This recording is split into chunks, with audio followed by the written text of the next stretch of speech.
Tanguy, nos últimos dias nós falamos aqui sobre essa jabuticaba do Donald Trump, né, das tarifas secundárias, que ele ia impor tarifas secundárias contra quem comprasse petróleo da Venezuela. Pois bem, ele gostou da ideia e nesse final de semana ele anunciou que vai impor tarifas secundárias de 25% a 50% sobre todo o setor petrolífero da Rússia. O que significa isso? Se você comprar petróleo da Rússia, você vai ter que pagar de 25% a 50% de tarifas quando faz comércio com os Estados Unidos. Ele destacou isso numa entrevista à rede de TV NBC. O Trump disse que está muito chateado, né, com o fato do Putin estar tentando impor um governo de transição na Ucrânia antes do cessar-fogo que está sendo mediado pelo próprio Donald Trump. Então, aliás, a irritação dele, Daniel, é que ele colocou ali... O Putin, Daniel, sabe fazer o jogo, né? Então ele enche a bola do Trump e de repente ele fala assim, uma forma de acabar com a guerra agora é afastar o Zelensky, tira o Zelensky, e a gente faz um governo de transição. Esse governo de transição teria os Estados Unidos? Porra, claro que teria os Estados Unidos. Mas aí o Putin coloca também, junto com os Estados Unidos, nessa ideia de um governo de transição, a ONU e os europeus. Aí, Daniel, o Trump ele fica louco com essa ideia.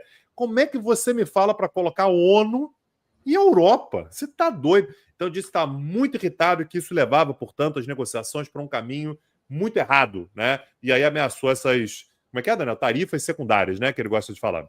Tarifas secundárias, que é uma forma de alguma maneira, tentar isolar a Rússia ainda mais, etc., mostrando ali dureza nas negociações. Afinal, você não tem como colocar tarifas contra a Rússia no que diz respeito à importação de petróleo, mas você poderia colocar tarifas sobre países que compram petróleo da Rússia. E dessa maneira, você estaria fazendo tarifas secundárias, contrastando com tarifas primárias, que seriam aquelas tarifas cobradas diretamente apenas do país envolvido.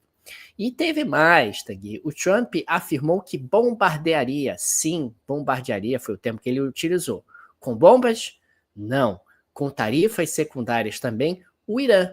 Então, Irã, vou bombardear você com tarifas secundárias se você não atender ao meu chamado para negociações sobre o seu programa nuclear. Eu estou um pouco sem entender.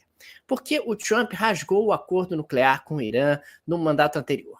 E agora ele está querendo chamar o Irã para negociar um acordo nuclear. E aí ele está dizendo que o Irã não quer. E aí, se o Irã não quiser, ele vai colocar tarifas secundárias. Ou seja, se você faz comércio com o Irã, você vai pagar tarifas suplementares ao fazer comércio com os Estados Unidos. Eu achei maravilhoso que o presidente iraniano já disse que não vai negociar com os Estados Unidos coisa nenhuma. Negociar diretamente com os Estados Unidos, estou fora disso, pagou para ver.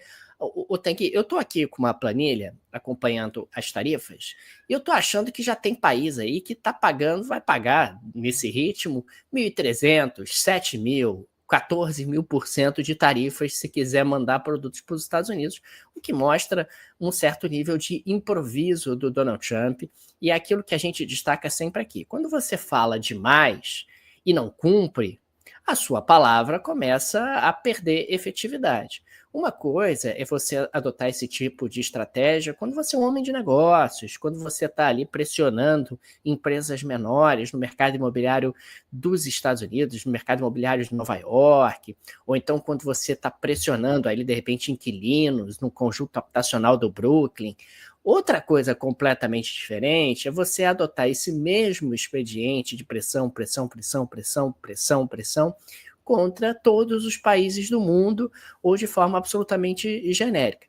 É claro que a gente está falando aqui de um Donald Trump que não necessariamente leva adiante tantas ameaças, mas o que a gente começa a observar, e mais cedo do que eu previa, sendo bem sincero, são essas movimentações onde países começam a construir canais e alternativas. É o Canadá se aproximando da União Europeia, é o Japão e a Coreia do Sul se aproximando do Japão, ou melhor, é a China se aproximando da Coreia do Sul e do Japão, o Brasil se aproximando do Japão e do Vietnã. Quer dizer, você vai construindo alternativas na medida em que os Estados Unidos não querem. Vocês não querem Estados Unidos, querem fechar o seu mercado, querem ser isolacionistas, querem tarifar.